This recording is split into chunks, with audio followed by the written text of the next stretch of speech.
Jesus esteja presente em nossos corações. Estamos aqui no Grupo Espírita de Ibatiba, Espírito Santo, para trazer mais um pouco de informação sobre a doutrina espírita que nós estudamos e que somos obreiros. Estamos falando do livro principal da doutrina espírita, que é o Livro dos Espíritos. Já tivemos a oportunidade de falar sobre o Livro dos Espíritos, já tivemos a oportunidade de ler a introdução, tivemos a oportunidade de falar sobre algumas perguntas na metodologia de Kardec, Allan Kardec, que foi o codificador dessa doutrina, terceira revelação, consolador prometido por Jesus, que veio trazer para nós as informações das mudanças para o nosso desenvolvimento. O Livro dos Espíritos, ele é básico por isso. Ele traz informações sobre o aspecto filosófico, sobre o aspecto religioso, principalmente a moral de Jesus, e, sobretudo, filosófico, porque nós somos espíritos imortais, dotados de uma capacidade de inteligência e, principalmente, o livre-arbítrio. E, por isso, nós temos questionamentos que Jesus veio supri-las através dessa doutrina maravilhosa que é a doutrina espírita. Então, estamos agora entrando, já falamos sobre Deus, que é a inteligência suprema, falamos sobre espírito, que é a criação do nosso Pai, Deus, e com os atributos vindo dessa centelha. Nós somos centelhas divinas, nós somos luz. E por isso temos o livre-arbítrio. Por ter o livre-arbítrio, naturalmente, nós temos questionamentos. E esses questionamentos, tem todos eles, na sua maioria, no Livro dos Espíritos, que nos instiga a ler, a estudar, a debater e acompanhar o segmento natural do Livro dos Espíritos, que são outros 4 livros, por isso que se chama Pentateuco Kardeciano. É o Livro dos Espíritos, Livro dos Médiuns, Evangelho segundo o Espiritismo, Céu e Inferno e Gênesis. Hoje nós estamos estudando mais Gênesis, no seu capítulo 18, que fala sobre a transição planetária e a ascensão de todos nós. É bom saber que a transição planetária já está efetuada. O nosso planeta, também chamado de Gaia, os ambientalistas gostam de chamá-la de Gaia, ela já está ascendida, já está na 5ª dimensão. Falta agora os seus habitantes, que somos nós. Por termos o livre-arbítrio, no momento da ascensão, que está próximo, nós teremos a oportunidade de escolher se iremos para a 5ª dimensão ou se continuaremos na 3ª ou 4ª dimensão. Aí será a escolha de cada um. Mas a escolha de Deus já está feita. Nós vamos para a 5ª dimensão. Então vamos lá, vamos falar hoje sobre matéria, porque na vez anterior nós estudamos que existem 3 coisas principais no universo. É Deus, Espírito e matéria. E englobando todos e tudo, existe o fluido cósmico universal que possibilita que nós possamos fazer qualquer movimento no universo e estar em contato com qualquer irmão no universo. É esse fluido cósmico universal que cobre todos os universos e toda a criação do Pai. É por isso que a comunicação entre todos é facilitada, né? Quando nós fazemos pelo pensamento, uma conversa pelo pensamento, na realidade nós estamos utilizando o fluido cósmico universal, que é o que nos dá a vida, torna a matéria orgânica. Então tem umas perguntas interessantes. Por exemplo, propriedades da matéria. A ponderabilidade, peso, né? É um atributo essencial da matéria como entendeis, sim, porém, da matéria considerada fluido universal. A matéria etérea e sutil que constitui esse fluido vos é imponderável, nem por isso, entretanto, deixa de ser o princípio da vossa matéria pesada. A gravidade é uma propriedade relativa. Fora das esferas de atração dos mundos, não há peso do mesmo modo que não há alto nem baixo. É uma pergunta interessante, porque em espírito nós volitamos. Se volitamos, não existe gravidade. Ou, por outro lado, existe no local. Cada mundo tem a sua gravidade.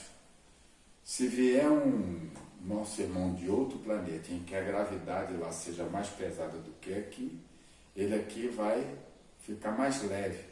E vice-versa. Se formos para um planeta em que a gravidade é mais leve, nós nos sentiremos mais leves. Então, a imponderabilidade é um atributo da matéria. A matéria é formada por um só ou de muitos elementos. Bom, nós temos o elemento principal, é o fluido cósmico universal. Diz até que é o hálito de Deus. A partir dele são formados elementos em cada mundo. É bom sabermos que se eu sair daqui e for para o planeta Marte, eu tenho que deixar aqui no nosso planeta o perispírito, que é formado pelas substâncias que existem aqui. Vou em espírito. No momento em que eu entrar na atmosfera de Marte, como espírito, eu vou ter que adquirir todos, formatar o meu perispírito com as substâncias que existem lá. Isso é interessante porque justifica porque saindo um foguete daqui com câmeras, televisão e tudo mais, quando chega no planeta Marte, não consegue ver ninguém. É por isso. É porque as substâncias daqui são feitas para a nossa constituição física. Isso é ciência. Então, eu tenho 5 sentidos, sexto com o terceiro olho.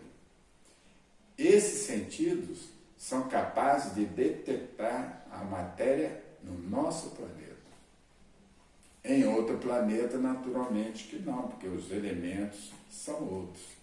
Mas é um elemento só, o fluido cósmico universal. E a partir dele, começa a formar outros elementos secundários.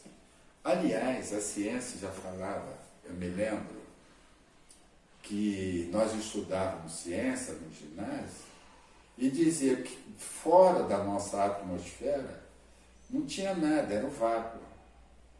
A ciência hoje está provando que não. Existe a tal da matéria escura que se compõe em todo o universo. E ela é ponderável.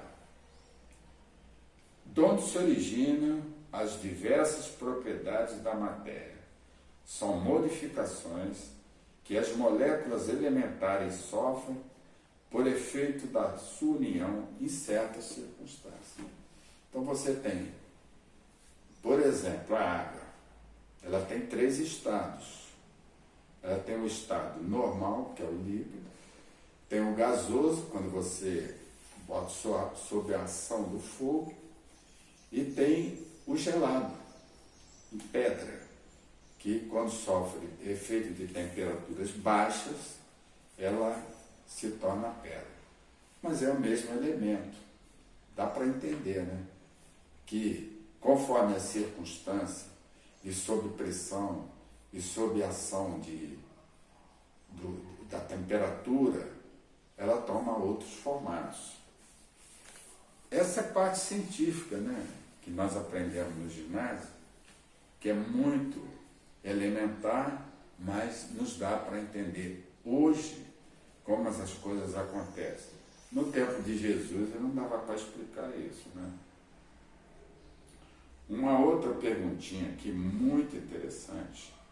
A mesma matéria elementar, de número 33, é suscetível de experimentar todas as modificações e de adquirir todas as propriedades?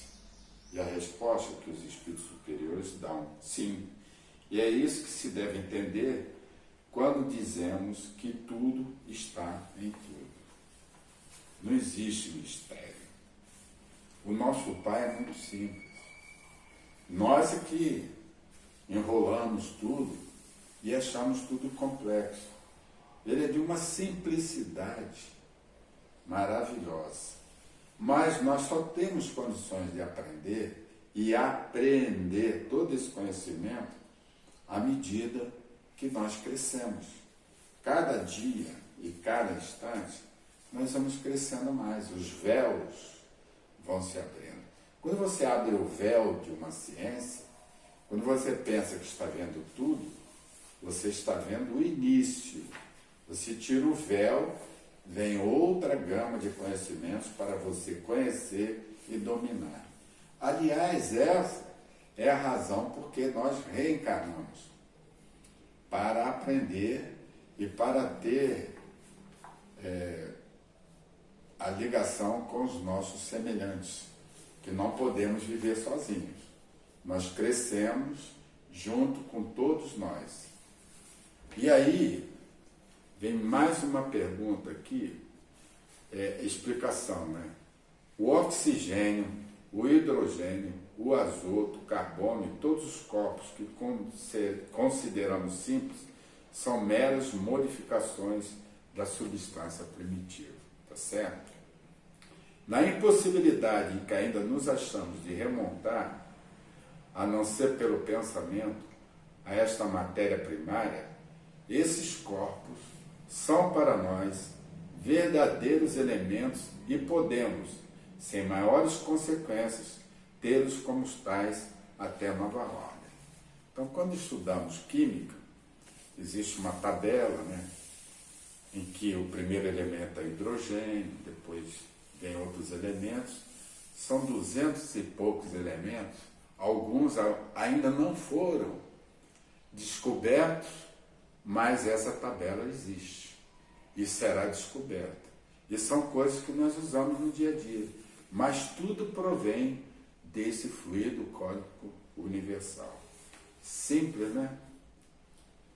Não parece que esta teoria dá razão aos que não admitem na matéria senão duas propriedades essenciais, a força e o movimento, entendendo que todas as demais propriedades não passam de efeitos secundários que variam conforme a intensidade da força e a direção do movimento? É acertada essa opinião. Falta somente acrescentar e conforme a disposição das moléculas. Nós descobrimos e sabemos, a ciência explica, que somos compostos de moléculas, né? Na verdade, essa matéria aqui, o corpo, é formado de moléculas. Na verdade, luz condensada. Quando morremos, somos enterrados e isso volta para o fluido cósmico universal. Só que o espírito, com o seu perispírito, que é o modelador do nosso corpo, vai para a quarta dimensão. Vira espírito errante. É quando nós saímos do corpo e vamos para os lugares que nos atraem. Aliás, Esse é o motivo dos sonhos. À noite, quando dormimos, isso precisa ter um pouquinho de elevação, porque nem todos têm isso, mas com um pouquinho de elevação, estudando um pouco, e muitos saem do corpo e vão para lugares que não é muito bom, mas outros vão para lugares muito bons, e lá tem acesso às pessoas queridas, às pessoas que estão indo no coração, e aí volta com aquela sensação maravilhosa de que esteve com o pai, com a mãe, com o filho, parente. É justamente a explicação dos sonhos. Nos sonhos, ao adormecermos, ou aquele aspecto de languidez, o espírito sai do corpo e vai para lugares em que o corpo não tem acesso. Isso é sonho. As moléculas têm forma determinada. Diz os espíritos superiores que sim, as moléculas têm uma forma, porém não sois capazes de apreciá-las. E elas são variáveis, né? A madeira tem um tipo de célula, os animais, outros materiais, as células têm formato diferente. A água, 2 moléculas de hidrogênio, uma de oxigênio.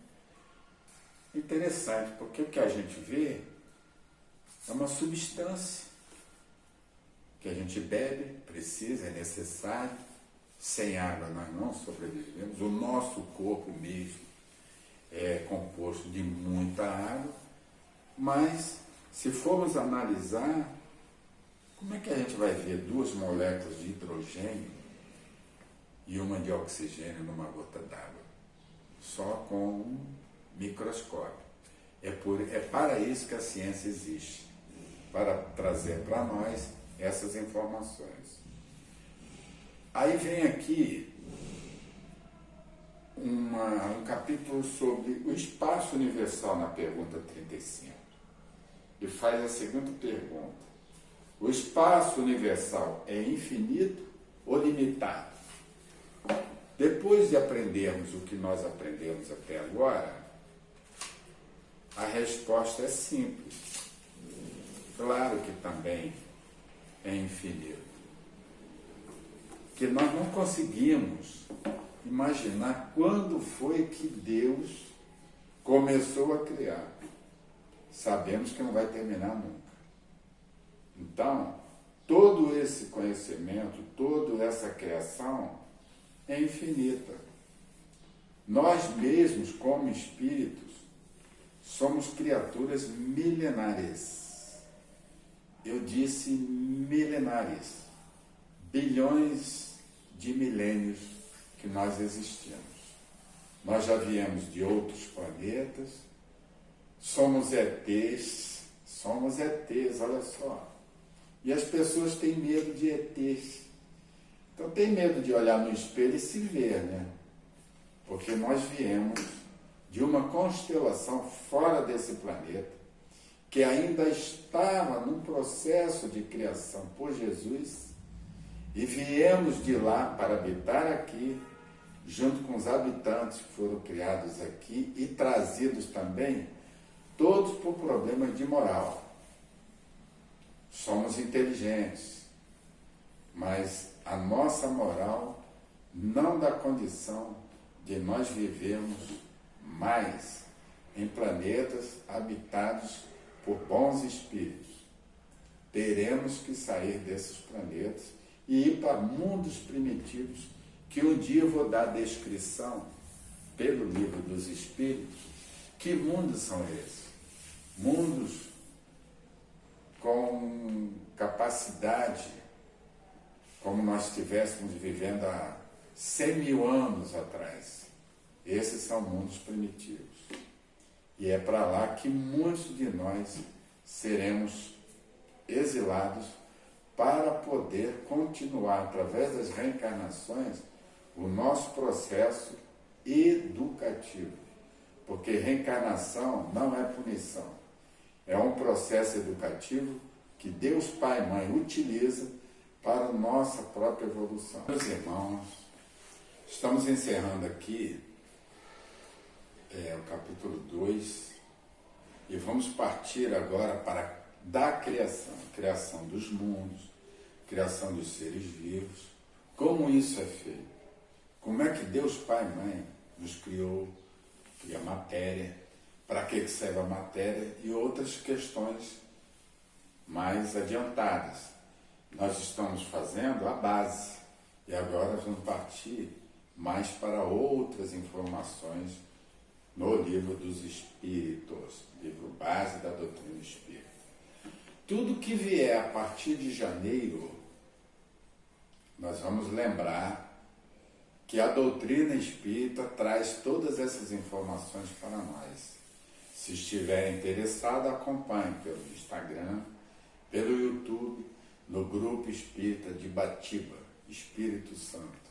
E lá vão ter esses capítulos falando pausadamente sobre o Livro dos Espíritos. Dúvidas, em qualquer lugar do Brasil, em qualquer casa espírita que estude Kardec, existe o Livro dos Espíritos e o Pentateuco. Então não tem problema nenhum de dúvida. Você aí na sua cidade, procure uma casa espírita e procure saber se lá existe e adquira o Livro dos Espíritos para poder acompanhar no seu dia a dia. Essa é a recomendação que nós fazemos, porque a doutrina espírita é estudo, conhecimento, e o lema é: fora da caridade não há salvação. Ou seja, nós dependemos de todos e de todos para poder viver, sobreviver e crescer, porque é através das reencarnações que nós crescemos. Agradeço de novo a atenção que vocês me deram. Sou luz, sou filho da luz. Eu e o Pai somos um.